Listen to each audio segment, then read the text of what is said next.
Welcome to the Lost in Space After Show. We're talking about Lost in Space Season 2, Episode 3, Echoes. I'm Maria Menounos, and you're tuned in to AfterBuzz TV, the ESPN of TV talk. Now, let the buzz begin. Hello, everybody. Welcome to the Lost in Space AfterBuzz TV After Show. We're talking about Lost in Space Season 2, Episode 3, Echoes. I'm your host, Alana Jordan, and joining me today, most of our awesome panel. Alice Ford is not here today, but it's all right. We're still holding it down. We're still holding it down. We're holding it down. Never So stop. joining me, Taylor Gates. Taylor. And the hates, Taylor. I think we should Taylor. continue that the whole show. I mean, I'm into it always. Yeah. Always. Yeah. And I was very excited because I got to see this gentleman's tattoo They saw this the evening. infamous E.T. tattoo. It's me, James Maple. It is Maple, Mr. James Maple. He has a dope tattoo on his back Yeah. that is actually Alpha Centauri. Yeah. It's In it's constellation like show appropriate. form. Yeah. It's perfect. Yeah, I was like You- meant to be a panelist for this show, so it's. It was written in the stars. It right? really was. That's so sweet. Thank you. Snaps for Thank Taylor. you. Snaps for Thank Taylor. And I Yes. have to say, snaps for this episode, too. Yes. What did you guys think of this episode? I loved it. I love how we found the Resolute. Yeah. I feel like we've been building up to this for so long, and so I'm so excited to see it. I'm so excited to see another environment, like they're on a bigger ship.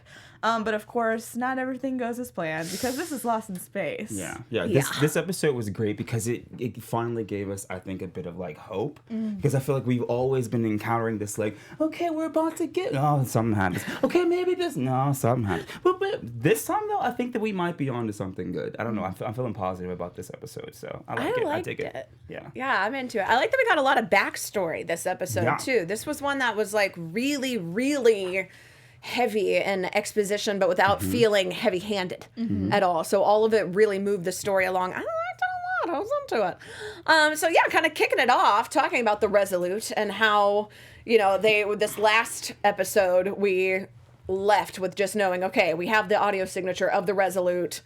And I have to say, pat on your back, James, Yes. because we totally called it. Boom. We were like, they're going to arrive, and that bad boy's going to be gutted. Empty. Sorry, I was more optimistic than you guys. It's like, no, we're not happy. We know space is a barren, terrifying place.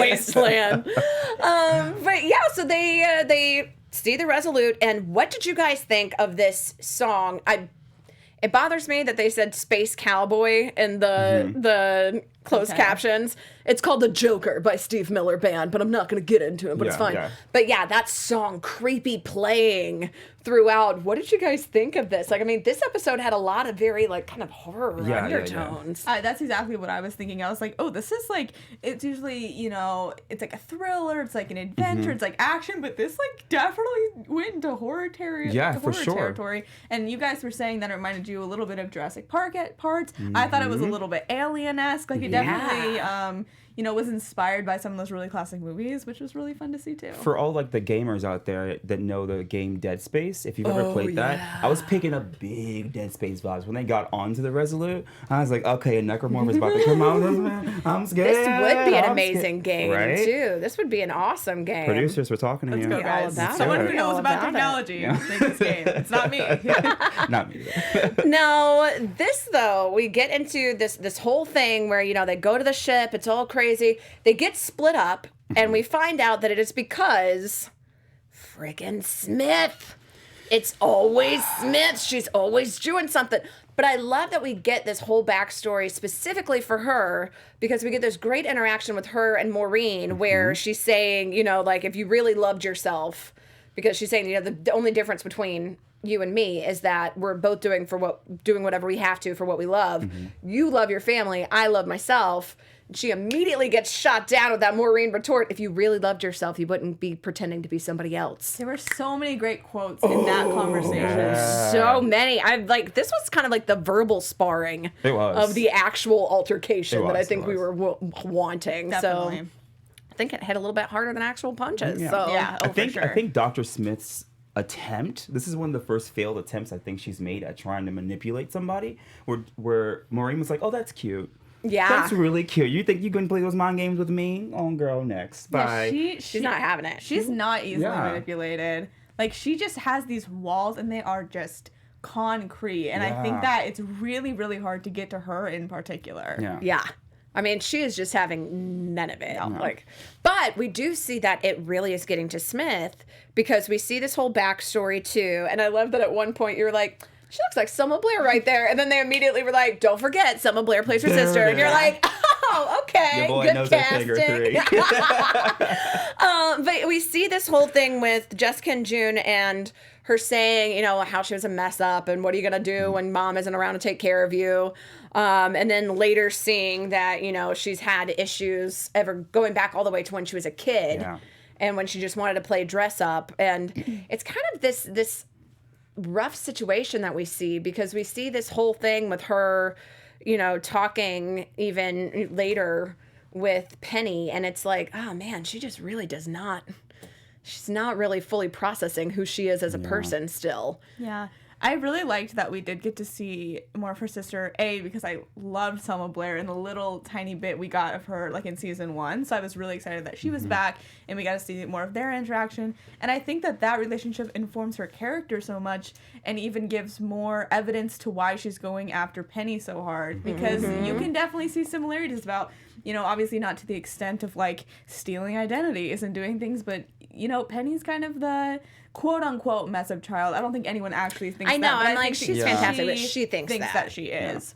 And we see Smith too, like this whole thing. I mean, she clearly does not understand familial ties because God, no. everything, like with her sister. I mean, her sister calls her out. We see the flashback with the boat and how it's like, okay, no, you were scamming people all along, and it's just because you pretending to be somebody else doesn't mean it's not your fault. Yeah. And that was such a huge thing that was echoed, and we hear echoed in her mind. Probably why it's called echoed. I was like, okay, episode call out. I see you. You always gotta love when somebody just calls out the episode title nonchalant and it has to be some sort of hot tub time machine. But yeah, so they have like this whole thing that's echoing back, and she's trying to kind of figure out who she wants to be, and then ultimately finding out that she ejected this man that had a daughter that was left behind, and just this whole everything that she's done that she sees, even if she doesn't see their face, like she was saying about the people on the boat, there's still consequences. And later when she does have to see that face, the actual face of the people who are left behind and hurt, it's one of the few times we see her kind of well up and start to break, even when she's like deleting all of her footage and everything. She's just, it's intense. She's like a brick wall. She's like a brick wall sometimes. I thought it was really interesting to see that line about taking someone's identity, but she's like, oh, it doesn't matter. You won't see them. Like, why does it matter? I was like, see, that's why you're evil. That's why you're so evil, because you don't care. Because she thinks that all crimes are victimless. Yeah. Even if you don't see the victim, that you don't know anything about them. She's like, that's fine. Move along. Give me that money though. I need that yacht. So yeah. And man, she's just I'm telling you, I'm like, y'all just need to keep her tied up and locked away. Like, stop letting this woman. And yet we never learn. We never learn. She's always out and about doing something messed up. One thing we did learn that you pointed out, we learned why she was able to sail. Yeah. Because of the boat that the identity that she stole when she was riding that boat. Now we know how she knew how to sail the other Jupiter. Because she had to steal her stolen boat. That was actually Taylor. I won't take credit for it. Taylor recognized effort. that. Team effort. Yeah. We need all of us to steer this ship. Yeah, we do. But unfortunately, our team has been split up on this ship. Yes, it has. So Dawn, of course, is. I feel like this is just the most metaphorical situation too, where it's like, okay, the family split up on the ship. It's because Smith has put them in this situation, and Dawn is off in a different ship, just kind of watching. It's like, I'm not really part of it, but I'm also here and I'm helping. And it's like, oh, Dawn, you're so sweet with your chicken. He's so cute. I love the line at the end. He was like, I was the eyes and the ears. And Maureen's like, mostly the mouth. Because that just perfectly describes his character. It was, Dawn was done. Oh, Dawn. What a guy.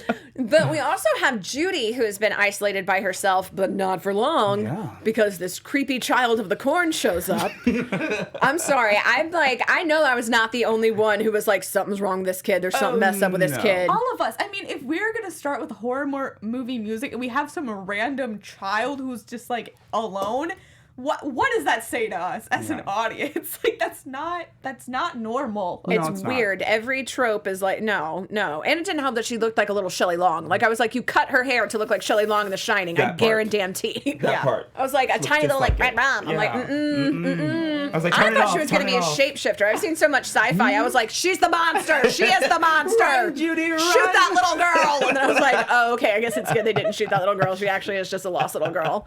I was definitely wrong in all of my assumptions, and I feel real bad about it.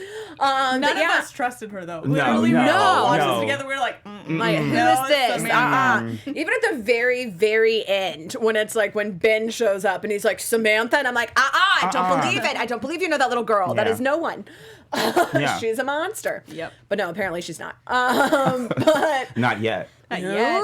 We don't know. But yeah, so Judy ends up navigating all through with this creepy child, and she is informed that there are multiple monsters, and it turns out that one of them is actually the robot that Will love, like the robot. Yeah. Our robot. Robot. The bot. So we know that he's still alive, or Will now knows that he's still alive, and he's very, very thrilled, as you'd expect. But first, we have to make sure that he survives his Jurassic Park encounter. Because he and Penny, I mean, this was full-fledged Jurassic Park. Really like, this was. felt like Jurassic. And I mean, they were even in the dining hall where I was like, this is full-fledged the kitchen from Jurassic. Like, I was like, you just need the Jell-O. Right. That moment that they were in the kitchen and they're in front of that table, I was like, okay, just swipe this a side-by-side scene and we could just make this happen because y'all definitely just took it. Like, it was Jurassic Park to no end. I mean, like, cool. it was awesome. Dinosaurs in space. It's like if Spielberg, like, teamed up with his best friend Lucas, and they were like, what up? What are we making? I'm here for it. Yeah. I mean, well, what didn't result in Indiana Jones and the Crystal Skull, so we'll just skim right over it. Yeah. But yeah, they end up instead being accosted by a horse. Yeah. Which was never really explained why this horse was just like rogue and loose and why they brought a horse to space and it was just chilling. I mean, they just, I guess, because Space Cowboy was playing, so there needs to be a horse. Yeah. I didn't quite understand. I was under the impression that maybe they like brought in different species, but then there was they never explained it. Yeah, there was no context. There was no it was like, that's just the horse. We're not going to talk about how or why or any other logic. Just a horse. A horse. And they're like, here. it's a horse because we need to explain that Penny doesn't like horses, but she does like her mom. Yeah. So we did get a little bit of that was basically what the horse was. It was like, you don't need to know about the horse. It's about her mom, okay? Like, don't worry about the horse. The whole thing is like, that's it. Yeah, she went to the stable just to be around her mom, even though she hates horses. And then we later get that sweet moment where they're reunited and mom compliments her, and it's like, you're always so good with animals. That really hit me. So sweet. That one got me. And I was like, oh, and this montage, she just drop in this like beauty nugget that I'm like, oh. The show's so good at that, though. It is. Ugh, it messes with us. But speaking of Maureen, she and John are off isolated as well, trying to get to their kids, using Dawn as their eyes, like figuring out what to do. What did you guys think of John's big, like, yelling out the Space Cowboy lyrics after first trying unsuccessfully to distract his wife? I loved it.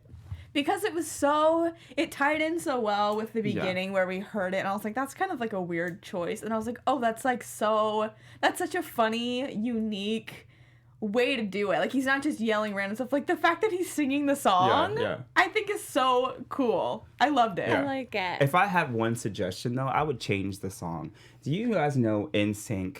Of course you do. Remember the song Space Cowboy? If you wanna fly Come and take a ride, take a space ride with a cowboy, baby. I was so hoping he would sing that I think song, that you know? probably most people would have recognized the I'm just NSYNC saying. Space Cowboy I'm just version. saying.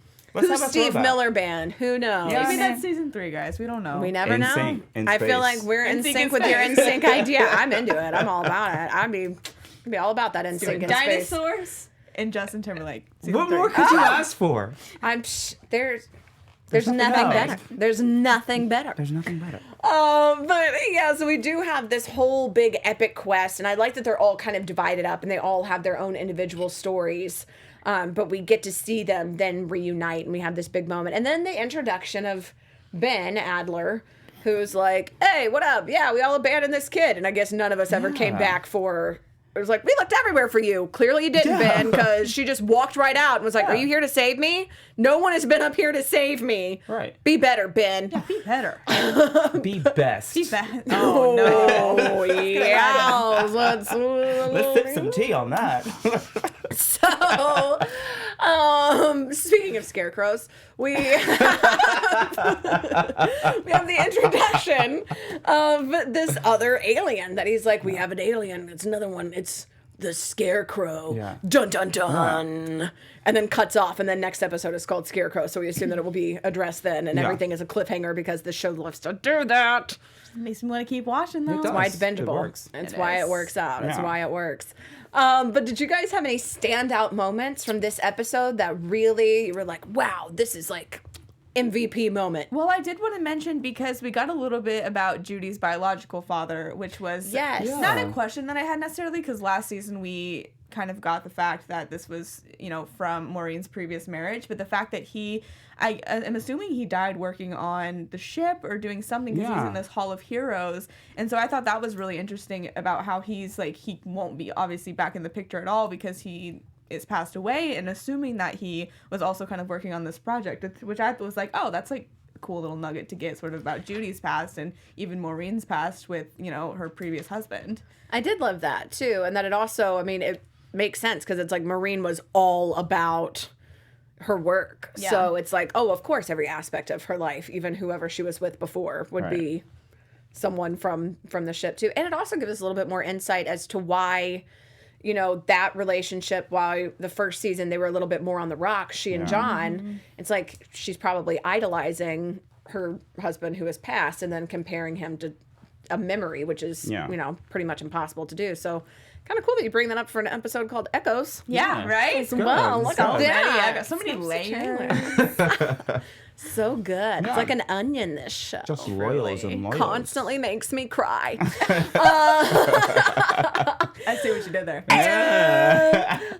But yeah, do you guys have any last thoughts about the episode before we dive into our special segment? I liked the moment where John and Maureen are walking down the hallway together, and he's singing to her. Because I feel like that in that moment, you don't really get to see him being like a father and a husband, like supportive, because they're always so in like work mode all the time. So it's nice to see him singing to her before the whole Scarecrow thing happened. Just to try to calm her nerves. And she was like, I know what you're doing. You're trying to make sure I'm not freaking out about my kids being in danger. And they are. And it's not working. So nice try.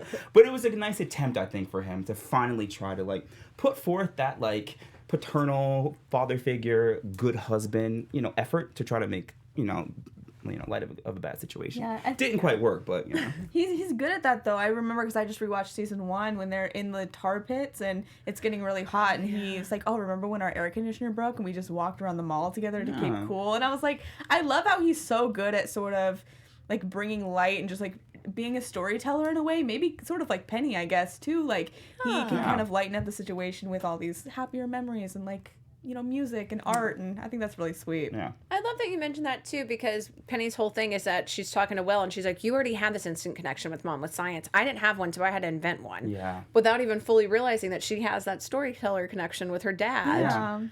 Aw, That's really sweet. Look at us breaking ground. Look at us being so sweet. We are the family therapists right now. We are. We're the real ones. Get out of here, We're Dr. the real Smith. Robinsons. You are no one. But yeah, that's let's talk about our special segment this week, too, what we like to call Captain or Space Waste. Love it. So who was your captain, your MVP of this episode, Taylor? So my captain is John because I loved him heroically singing. I just thought that was such a great, powerful moment. And then my space waste, Dawn, you cannot let Dr. Smith out of your sight. Like, you just can't do it. I feel like every space waste is just something about, oh, you let Dr. Smith get away, but that's a recurring thing. Please just keep her in your sight. Stop. I think for me, captain this week is gonna be Judy. I think because she was the only of our core cast who went away by herself, though she did meet up with Samantha, and in doing so, we learned a lot about her as a person, and not so much about like that family dynamic, but her personal biological family. So I thought that was really cool. Space Waste this week, not quite a super popular character. The horse, get out of here! Get out of here! What are you even doing? Why are you on board? You contribute nothing but make noise, and you're a distraction. Go away. Go away. We don't like you. Goodbye. Love it. The horse. Space Waste. I'm like, my captain is whoever picked the soundtrack for what would just play in the background of the ship if anything went awry, because the fact that they picked Space Cowboy to go in a loop, like, props to you, sir or madam. No, I think my real captain would be Smith, because we get so much of her backstory this time. She still is very, centered, but we start to see these cracks where she's starting to have some emotion, she's starting to have some regret, some remorse. Even the flashbacks with her sister, we know season 1, how that ended.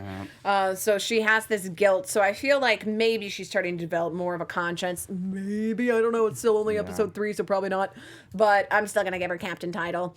And Space Waste, I would say Samantha, because it's like, little girl, what were you doing when everybody was leaving the ship? Like, what? Get on the ship with your mom. In the bathroom. Like, come on.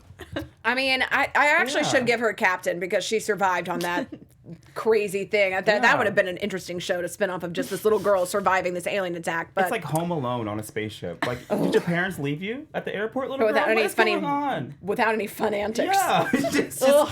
Just a deadly Home Alone in space. Can you see her like pulling pranks on the robots, like doing everything? Yes, I'd be into that. Do it. Oh, okay. We are pitching so many ideas. This is gold. This is gold. Well, if everybody wants to keep up with all of your other golden ideas until our next episode, where can everybody keep up with you? You guys can find me on Twitter at Elphaba_Ann and on Instagram at Taylor_Gates_. And you guys can find me on Twitter and Instagram at Terrell James Maple, all one word.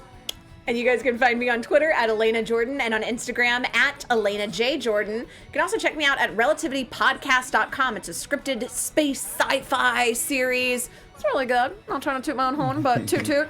And you can also check me out every week on MEA Worldwide. That's MEAWW.com, interviewing your favorite celebrities. Till next time, we'll see you guys later. Bye. Peace. Our founder, Keven Undergaro, and me, Maria Menounos, would like to thank you for tuning in to AfterBuzz TV. Remember, we're not just the first, we're the biggest in the world, and we're the only destination for all your favorite TV shows. Whatever you crave, we've got it. So go to AfterBuzzTV.com and check out our lineup. Buzz you later. The views expressed herein are those of the hosts only and do not necessarily reflect the views of AfterBuzz TV or its owners or principals.